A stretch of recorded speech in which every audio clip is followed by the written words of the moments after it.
اما بعد فقال تعالی اعوذ باللہ من الشیطان الرجیم بسم اللہ الرحمن الرحیم لیس البر ان تولوا وجوہکم قبل المشرق والمغرب ولكن البر من آمن باللہ والیوم الآخر والملائکۃ والکتاب والنبیین وآتى المال على حبه ذوي القربى واليتامى والمساكين وابن السبيل والسائلين وفي الرقاب وأقاموا الصلاة وآتوا الزكاة والموفون بعهدهم إذا عاهدوا والصابرين في البأساء والضراء وحين البأس اولئک الذین صدقوا واولئک هم المتقون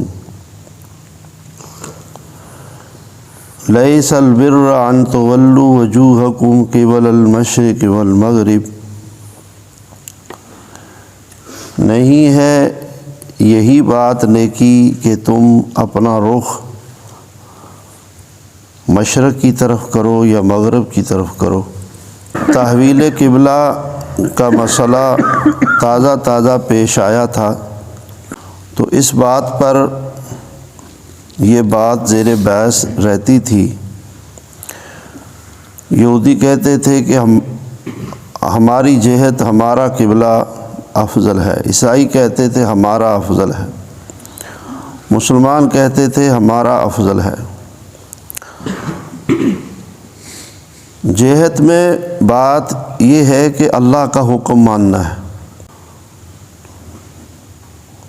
تو اس بات پر اللہ کا حکم چلنا ہے کہ اللہ تعالیٰ نے تم کو اب بیت المقدس سے بیت اللہ کی طرف پھرنے کا حکم دے دیا، تو اللہ کا حکم مان کر ادھر کو رخ کرنا، بس اس میں یہی نیکی ہے۔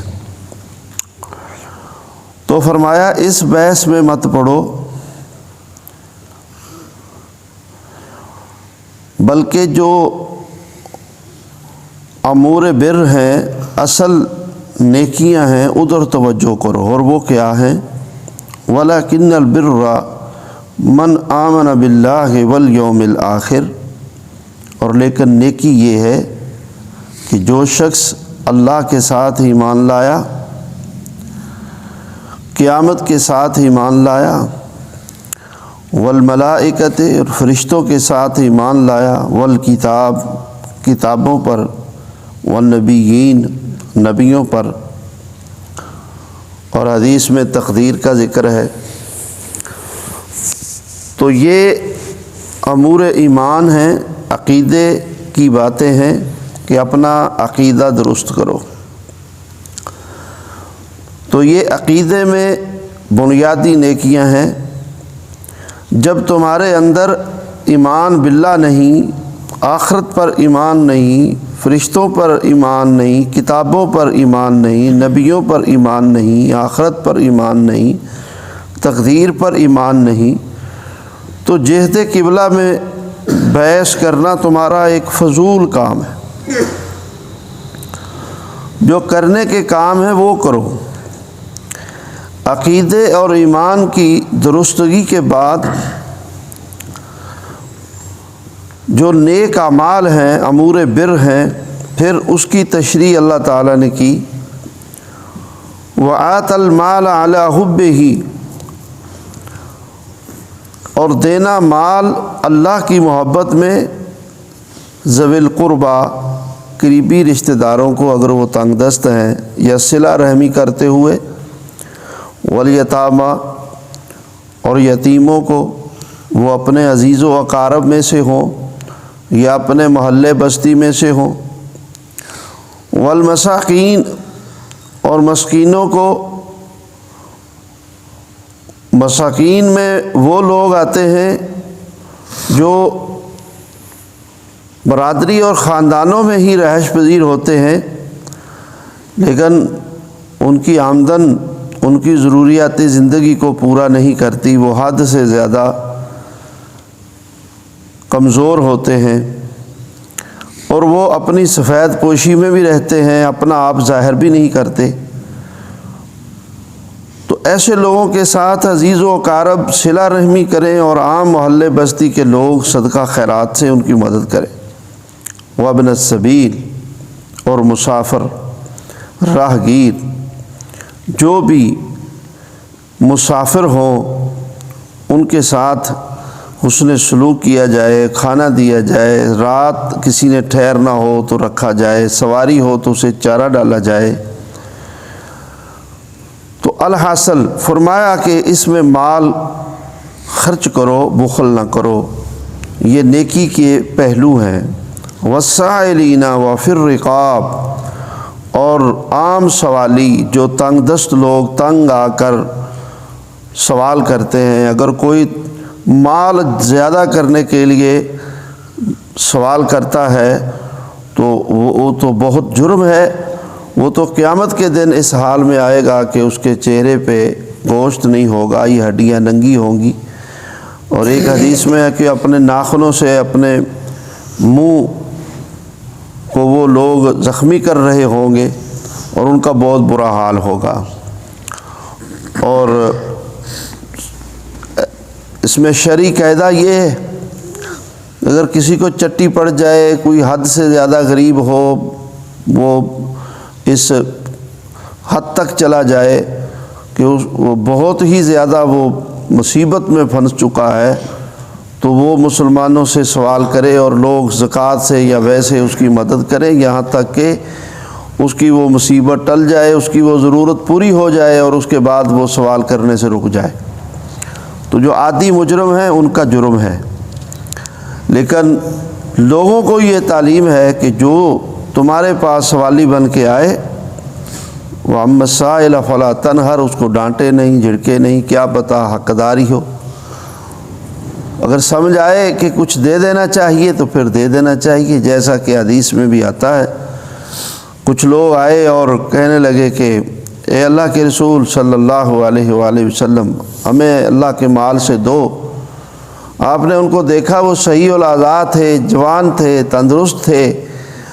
آپ نے فرمایا کہ اللہ تعالیٰ نے میرے اوپر ایک خرچ کرنے کا، دینے کا ایک ضابطہ اتارا ہے، میں اس کے مطابق آپ لوگوں کو دیکھوں گا، اگر آپ اس کے مطابق حقدار بنتے ہوئے تو تمہیں دوں گا، ورنہ پھر آپ کو میں نہیں دوں گا۔ تو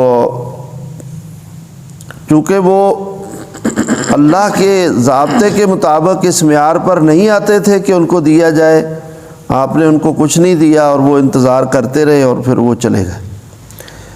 آپ نے ان سے لڑائی نہیں کی، بحث نہیں کی، جھگڑا نہیں کیا، لیکن ان کو دیا بھی نہیں اور وہ چلے گئے۔ تو جو شخص آپ دیکھیں کہ یہ حقدار نہیں ہے، اس کو نہ دیں، لیکن اس کو ڈانٹے نہیں، جھڑکے نہیں اور اس سے تکرار نہ کریں۔ تو فرمایا وفی الرقاب، اور اسی طرح غلاموں کو آزاد کرنے میں مال خرچ کرو، یا وہ لوگ جو معمولی جرموں کی یا ہوتے نیک ہیں لیکن بتقاضا بشریت کوئی نہ کوئی ایسا جرم کر بیٹھے، جیلوں میں چلے گئے، بند ہیں، ان کی یہ سزا میں یہ شک ہوتی ہے کہ یا اتنا جرمانہ ادا کریں یا پھر اتنی قید کاٹیں، تو جرمانہ نہیں ہوتا تو وہ قید میں چلے جاتے ہیں۔ تو ایسے لوگوں کی جگہ پر بھی آپ جرمانہ ادا کر کے ان کو قید سے رہائی کرا دیں، تاکہ وہ اپنے اہل و عیال میں آ جائیں اور اپنا کاروبار کریں اور معاشرے پر سے ان کا کنبے کا بوجھ بھی چلا جائے۔ تو یہ مال خرچ کرنے کی جہتیں اللہ تعالیٰ نے یہ کتنے اشارے دیے ہیں اور کتنے احکام دیے ہیں کہ یہاں پر خرچ کرو، یہاں پر خرچ کرو، یہاں پر خرچ کرو۔ تو یہ مال کے حقوق ہیں۔ تو نیکی کے امور میں یہ حقوق العباد بھی آپ ان کو کہہ سکتے ہیں، اور یہ مال کے حقوق اور مالی امور میں نیکیوں کی تفصیل اور تشریح بھی اسے آپ سمجھ سکتے ہیں۔ اس آیت میں اللہ تعالی نے عقیدے کی بنیادی باتیں بھی بیان فرما دی ہیں، حقوق العباد کی بنیادی باتیں بھی ارشاد فرما دی ہیں، اب اللہ تعالیٰ عبادات کو بیان کرتا ہے، وَأَقَامُوا الصَّلَاةَ وَآتَى الزَّكَاةَ، نیکی یہ ہے کہ نماز قائم کرو، زکوٰۃ ادا کرو۔ زکوٰۃ نصاب کے مطابق اور شرعی ضابطے کے مطابق پوری کی پوری دینا فرض ہے۔ اور جو پہلے مالی نیکیاں بیان ہوئی ہیں، اگرچہ ان میں بھی زیادہ تر پہ زکوٰۃ خرچ ہو سکتی ہے، لیکن علیحدہ بیان کرنے کا مطلب یہ ہے کہ زکوٰۃ سے ہٹ کر اپنا مال یعنی زکوٰۃ سے بڑھ کر بھی اللہ کی راہ میں خرچ کرو۔ اور نماز سب عبادتوں کی بنیاد ہے۔ نماز کا پہلا سوال ہوگا، جس کی نماز مکمل ہوگی وہ قیامت کے دن باقی عبادتوں میں بھی پورا نکلے گا۔ تو جتنی عبادتیں ہیں وہ سب بھی اس کے ساتھ ہیں، روزے ہیں اور حج ہے، اور پھر ہر فرض عبادت کے ساتھ اس کی نفلی عبادت ہے۔ تو الحاصل ان سب عبادتوں میں انسان کو ایک بحیثیت مسلمان پورا ہونا چاہیے۔ والموفون بعہدہم اذا عاہدوا، پھر معاشرتی مسائل اللہ تعالیٰ نے اس آیت میں بیان کیے۔ والموفون بعہدہم اذا عاہدوا، یہ بنیادی بات ہے کہ انسان جتنے معاملات لوگوں کے ساتھ کرتا ہے کہ اس میں گفتگو ہی تو ہوتی ہے۔ جس چیز کا بھی انسان کسی سے کوئی وعدہ وعید کرتا ہے، کوئی تذکرہ کرتا ہے، تو وہ ایک عہد ہوتا ہے، ایک بات ہوتی ہے۔ کسی بھی بات میں ایک انسان کا دوسرے انسان سے کسی بھی بات پر معاملہ طے کرنا وہ عہد کہلاتا ہے، عہد و پیمان کہلاتا ہے۔ تو جو بات آپس میں کر لیں اس کے مطابق اسی کو ضابطہ سمجھتے ہوئے اگر اس میں شریعت کی خلاف ورزی نہ ہو تو اس پہ پکا رہنا چاہیے، اس سے پھرنا نہیں چاہیے۔ یہ خیال نہیں ہونا چاہیے کہ رات گئی اور بات گئی۔ جو بھی کسی کے ساتھ بات طے ہوئی ہو اس پر بعد میں یہ دیکھنا کہ میرے حق میں یہ بہتر ہے یا وہ بہتر ہے تو اس سے پھر جانا، یہ شریعت کے بالکل منافی بات ہے۔ جب کسی کے ساتھ انسان بات کر لے تو اس بات کے اوپر پھر پکا رہے۔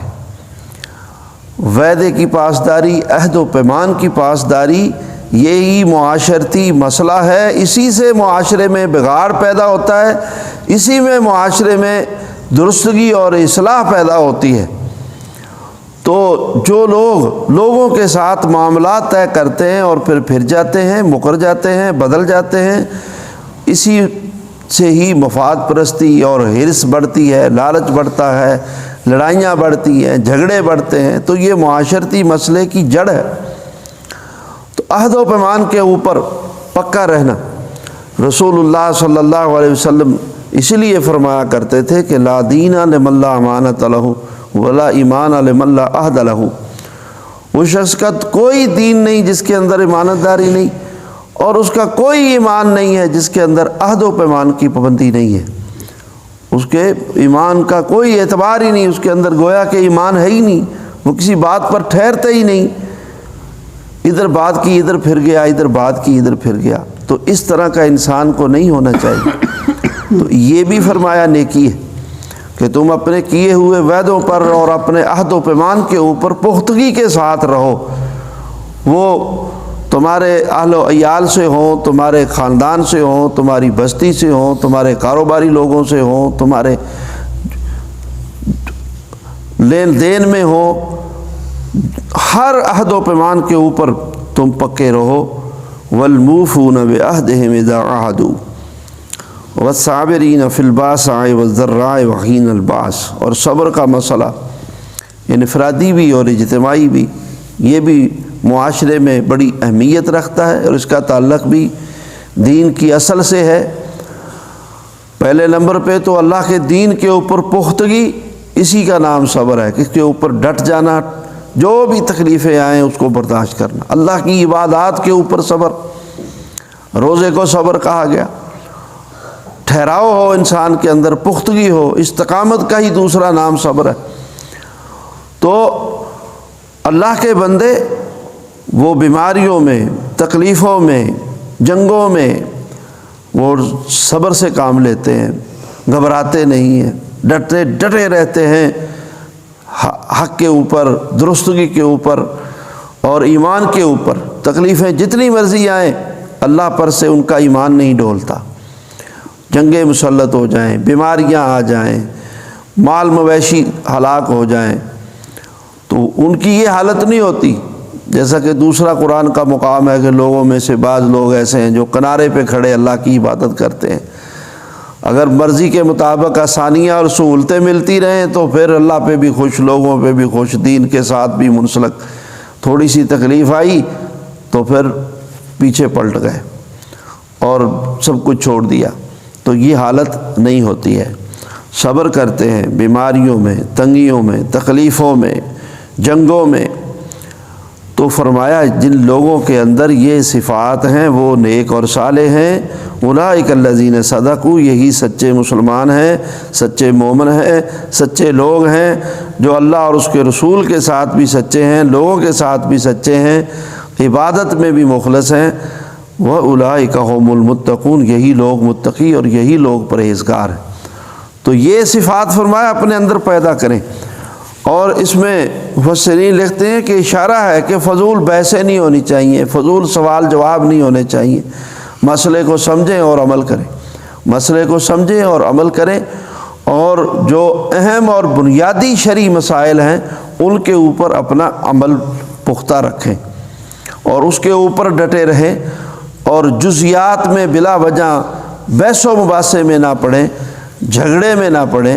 اور بحث و تکرار اور جھگڑے یہ شریعت کی نظر میں بہت ناپسندیدہ ہے۔ جیسا کہ لیلۃ القدر والی حدیث کے حوالے سے ہے کہ نبی کریم صلی اللہ علیہ وسلم اپنے حجرہ سے باہر تشریف لائے، آگے دو صحابی آپس میں کسی بات میں جھگڑ رہے ہیں، تو آپ نے ان کی بات میں ان کو سمجھانے میں آپ نے مداخلت کی، اور پھر فرمایا تم سے پہلی قومیں بھی آپس میں جھگڑ کر ہلاک اور برباد ہوئیں، میں آیا تھا، مجھے لیلۃ القدر بتا دی گئی تھی، دکھا دی گئی تھی، اور میرا خیال تھا کہ میں تم کو بتا دوں کہ وہ فلاں رات ہے، لیکن تم جو جھگڑ رہے تھے تو میری توجہ تمہاری طرف چلی گئی اور وہ مجھے بات بھول گئی، اور اب تم طاق راتوں میں سے اسے تلاش کرو۔ یا آپ نے فرمایا کہ ہاں مجھے ایک علامت یاد ہے کہ میں نے اس رات سجدہ جو کیا تھا نا وہ کیچڑ گارے میں تھا، اس رات بارش ہوئی تھی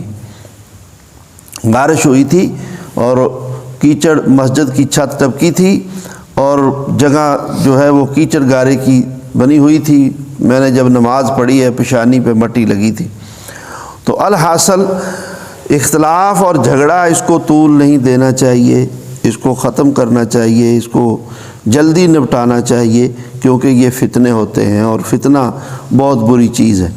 تو الحاصل ہر قسم کے اختلافات سے اللہ تعالیٰ محفوظ فرمائے، اور فضول سوال اور فضول بحثوں سے اللہ تعالیٰ ہمیں بچنے کی توفیق عطا فرمائے۔ تو جو اصل کام ہے اپنے عقیدے پر توجہ کریں، اپنے مالی معاملات پر توجہ کریں، اپنے حقوق العباد پر توجہ کریں، اللہ کی عبادات پر توجہ کریں، معاشرتی مسائل میں ایک اچھے مسلمان، اچھے مومن، اچھے انسان کی حیثیت سے رہیں۔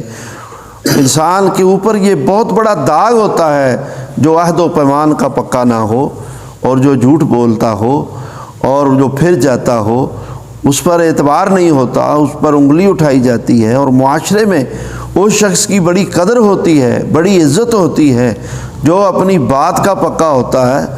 سارے محلے والے اور جان پہچان والے لوگ اس پر مطمئن ہوتے ہیں، کہتے ہیں یار بس یہ جو کہہ دے بس وہی ہوتی ہے بات، یہ پھرتا نہیں ہے، یہ بدلتا نہیں ہے، نفع ہو یا نقصان ہو، جو کہی ہوئی بات ہے اس کے اوپر پختہ رہتا ہے، یہ بدلتا نہیں ہے۔ تو ابھی معاشرے میں یہ بہت بڑا بگاڑ ہے، بہت بڑا بگاڑ ہے، اور اس پر تمام لوگوں کو نظر ثانی کرنی چاہیے۔ یہ بہت بڑی بے عملی ہے اور یہ گناہ کا کام ہے۔